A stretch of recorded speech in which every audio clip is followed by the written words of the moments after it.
विश्वामित्र जमदग्न पाराशर और संत दुर्वासा ऋषि क्रोधानिधान महात्मा है।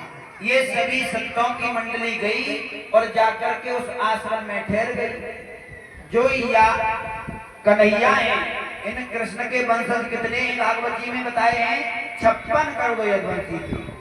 कन्हैया के वंशज 56 करोड़ थे भक्तों।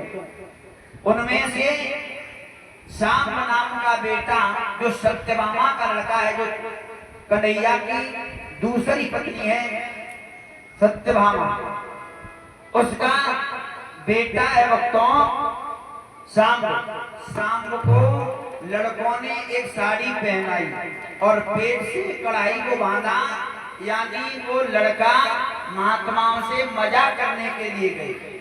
और देखिए संतों से कभी मजाक नहीं करनी चाहिए हमें। तो वो लड़के मजाक करने के लिए गए। लड़कन ने सोची पतोना कैसे ढोंगी महात्मा आ गए जहाँ पे द्वारका में, चलो उनकी परीक्षा ले ले। तो सांब नाम के लड़के को साड़ी पहनाई, पेट से कढ़ाई को बांधा, लंबा सा घूंघट मारा और संत दुर्वासा ऋषि के सामने पहुंच गए। दुर्वासा ऋषि से पूछा कि हे बाबा जी, ये बहू आई है, ये बताइए इसके पेट में गर्भ है, बेटा पैदा होगा या बेटी पैदा होगी? संत दुर्वासा ऋषि ने एक बार देखा तो देख करके सुना अनसुना कर दिया, लेकिन दूसरी बार फिर पूछने लगे तो संत दुर्वासा ऋषि को क्रोध आ गया। परिचय जब क्रोध आ गया तो संत दुर्वासा ऋषि ने सोचा ये भगवान के लड़का इस तरीका से संतों के मजाक करेंगे तो आने वाले औरों की संतान क्या करेगी? तो संत दुर्वासा ऋषि को भक्तों क्रोध आया और क्रोध आकर के दुर्वासा ऋषि ने श्राप दे दिया और कहा हे लड़कों, तुम संतों से मजाक करते हो और तुम ये पूछ रहे हो कि इसके पेट से कौन पैदा होगा? सुनो, इसके पेट से एक मूसल पैदा होगा जो तुम सब यादवों का विनाश करेगा। श्राप दे दिया संत दुर्वासा ऋषि ने। ये नाना हुसैन को खबर कौन मिली? तो नाना हुसैन ने कहा एक काम करो, और भक्तों जो कढ़ाई थी वो मूसल बन करके पेट से चिपक गई। सभी लड़कों ने मिलकर के छुड़ाया। नाना हुसैन ने कहा एक काम करो, ये मूसल बन गया इसे नष्ट कर दो।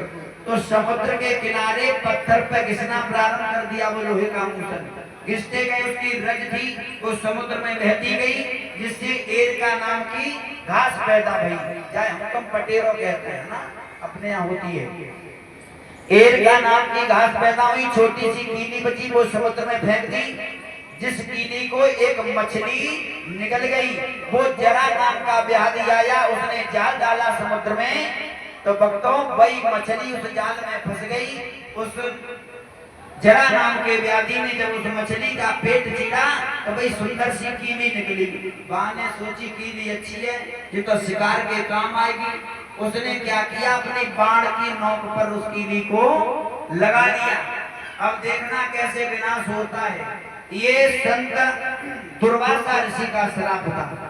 और आपने सुना होगा कि मैया गांधारी ने भी कन्हैया को श्राप दिया है ना। आपने दूसरे तरीका से सुना होगा, और मैं भी आपको बताऊं सुना होगा। हमारे ब्रह्मचारी महाराज जी जानते हैं, और संत निगमानंद जी हैं नगला गुलाल से, उन्होंने बड़ा सुंदर भाव दर्शाया है। और मैंने भी अपनी आंखों से पढ़ा इस चीज को कि एक बार मैया गांधारी ने कब श्राप दिया कृष्ण को? जब मैया गांधारी के 100 बेटा मारे गए। परीक्षा जी, जब मैया गांधारी के 100 पुत्र कुरुक्षेत्र के मैदान में जब मारे गए तो मैया गांधारी अपने 100 बेटाओं पर रोने के लिए, विलाप करने के लिए गई कुरुक्षेत्र में। मैया अपने 100 बेटाओं की लाश के पास वो मैया पहुंच गई भक्तों, लेकिन भगवान कन्हैया ने अपनी माया को दिखाया। भगवान कन्हैया ने अपनी माया उत्पन्न की तो उस मैया गांधारी को रोने भी नहीं दिया अपनी संतान पे। कैसे नहीं रोने दिया कि भक्तों, भगवान कन्हैया ने मैया गांधारी को इतनी भूख बढ़ाई, पेट में इतनी भूख बढ़ाई कि वो रोना धोना सब भूल गई। अब तो जी देखने लगी। भक्तों और सुनो, मैया गांधारी जो पट्टी बांधे थी, इतनी भूख बढ़ाई, ये मैया ने अपनी पट्टी को छोड़ा, पहले अपने पुत्रों की लाश को देखा, लेकिन मैया के पेट में इतनी भूख बढ़ रही है कि मानो प्राण ही निकले जा रहे हैं। तो मैया रोना धोना बंद हो गई और माया से उसी कुरुक्षेत्र में बेरी, बेर होता है ना, ये बेरी खड़ी कर दी भगवान कन्हैया ने अपनी माया से। मैया की नजर पहुंची तो बेरी पे बेर लगे हैं बड़े बड़े। मैया सोचने लगी लाओ बेर खा लें, ये भूख लग रही है तो थोड़ी भूख शांत हो जाएगी, उसके बाद अपने पुत्रों की लाशों पर रो लूंगी। तो मैया उधर ही चली, बेरी के पास नीचे खड़ी हो गई।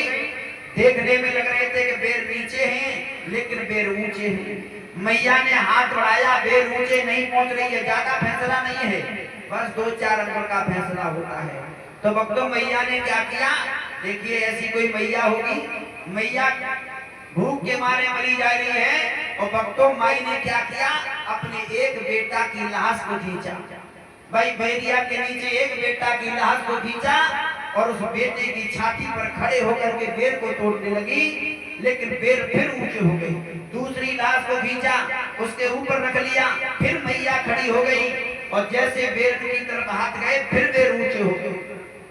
मैया ने तीसरा पुत्र रख लिया, उसके ऊपर खड़ी हो गई, लेकिन बेर ऊंचे होते जा रहे हैं। उसी वक्त कन्हैया वहां पर प्रकट हो गए और कन्हैया ने कही मैया तू ये क्या कर रही है, हे मैया तेरे पुत्र ये मर गए हैं, तू पुत्रों का शोक जताने आई है कि बेर खाने आई है। मैया समझ गई ये लीला तेरी है मधुसूदन, हे कन्हैया तूने हमें अपने पुत्रों पर रोने भी नहीं दिया, तो हम भी तुझे श्राप देते हैं कि तेरे पुत्र, तेरे नाती, तेरे लड़का तेरी आंखों के सामने एक एक करके सब नष्ट हो जाएंगे, तू रो भी नहीं पाएगा, जैसे मुझे नहीं रोने दिया। तो भक्तों मैया गांधारी ने कुरुक्षेत्र में श्राप दिया था, एक मैया गांधारी ने महलों में श्राप दिया था, ये आपने सुना है, और अब श्राप पूरा होने के लिए जा रहा है। संत दुर्वासा ऋषि का और मैया गांधारी का श्राप पूरा होने के लिए जा रहा है। वो कैसे, जो 56 करोड़ यादव थे कन्हैया के, उनके खान पान बदल गए।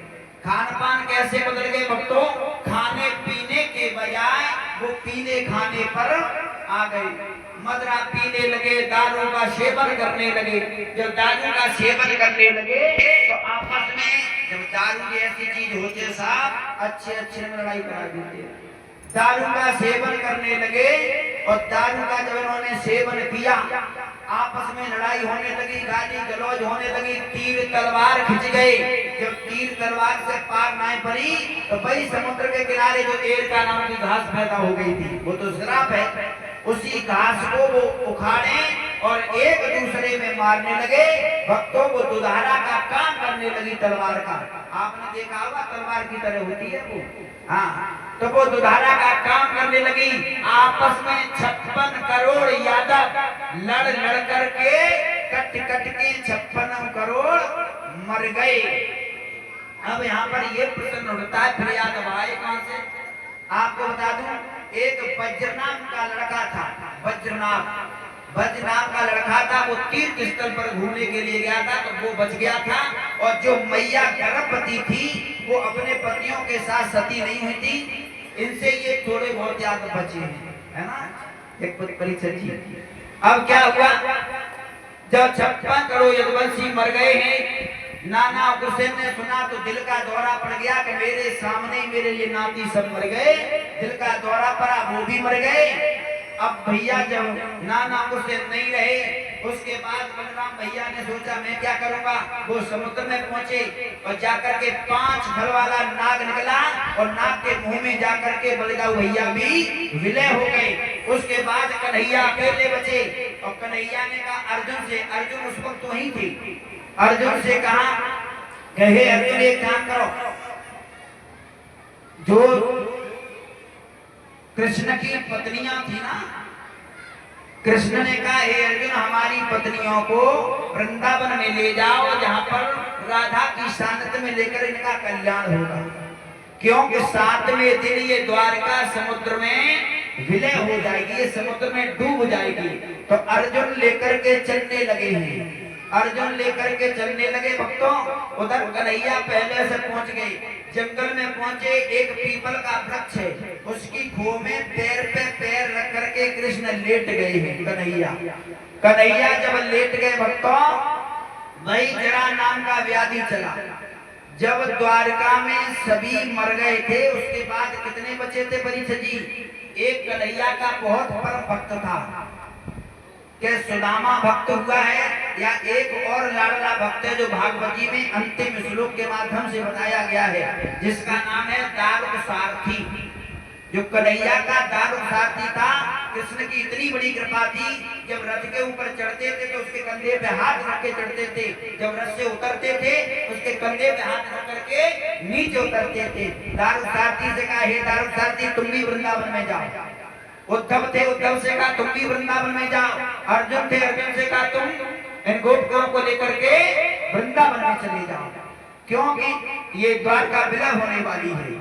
कन्हैया परिवार के शोक में पीपल के नीचे पैर पे पैर रख करके लेटे हैं। और वही जरा नाम का व्याधि, जिसने वो कीली निकाली मछली के पेट से, जो व्याधि पंपापुर का पूर्व बाली था, सुग्रीव का भैया बाली, वही जरा नाम का व्याधि बना है। वही चला भक्तों शिकार खेलने के लिए, भगवान कन्हैया लेटे हुए हैं। उसने निशाना साधा, पैर का पदम कन्हैया का चमक रहा था। उसने सोचा कि ये तो किसी हिरण की आंख चमक रही है, और उसने बाण को छोड़ा और भगवान कन्हैया के पदम में जाकर के कोई कीली वाला बाण लगा, और भगवान कन्हैया के मुख से सिर्फ हाय राधे निकला, हाय राधे निकला। वही जरा नाम का व्याधि दौड़ करके भगवान के पास पहुंचा, और जैसे पहुंचा हाथ जोड़ के खड़ा हो गया, कहने लगा, हे प्रभु मुझे क्षमा कर दो, मुझसे बहुत बड़ी भूल हो गई।